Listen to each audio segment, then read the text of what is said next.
বাঙ্গু প্রগতিশীল চেতনাজীবীরা এতই জঘন্য প্রতারক যে তারা হেন কিছু নাই যেটা নিয়ে জঘন্য মিথ্যাচার করে নাই। তারা সব জায়গায় পাকিস্তানিদের জানোয়ারের মতো করে চিত্রায়ন করে ডাহা মিথ্যা কথা চড়াইছে।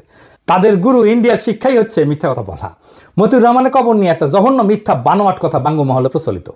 সেটা হইতেছে পাকিস্তানিরা নাকি মতিউর রহমানকে কবর দিয়ে তার কবরের ফলকে লিখে রাখছিল, ইধার শো রাহা হায় এক গাদ্দার, মানে এইখানে এক বিশ্বাসঘাতক শুয়ে আছে। এটা একদম সবার মুখে মুখে প্রচলিত। আপনি সার্চ দিলে, ফেসবুকে সার্চ দেন, গুগলে সার্চ দেন, এটা আপনি পাবেন।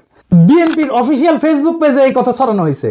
দেখেন কি লিখছে, পাকিস্তানে একটি কবরের উপরে লেখা ছিল ইধার শো রাহা হায় এক গাদ্দার। মতিউর রহমানের কবরে আসলে কি লেখা ছিল? আজকে এপিসোডে ভুয়া মিথ চিরতরে জয় বাংলা করে দেব। বিএনপি কি পাকিস্তানে গিয়ে দেখে এসেছে মতিউর রহমানের কবরে কি লেখা ছিল? যাওয়ার তো কথা, কারণ ডেড বডি নিয়ে আসার সময় তো গেছিল কেউ না কেউ। পাকিস্তানের মাসরুর বিমান ঘাঁটিতে অবস্থিত মতিউর রহমানের অরিজিনাল কবরের ছবি আর সেটার ফলক দেখাবো। দেখেন, সবাই দেখেন, মার্বেল পাথরের ফলকে যেটা লেখা আছে আরবিতে বিসমিল্লাহির রহমানির রহিম, এর নিচে লেখা নাম্বার 1, র্যাঙ্ক ফ্লাইট লেফটেন্যান্ট, নাম মতিউর রহমান, মৃত্যু তারিখ 20 আগস্ট 1971। হারামজাদারা এখানে কই লেখা দেয় যে এখানে গাদ্দার শুয়ে আছে?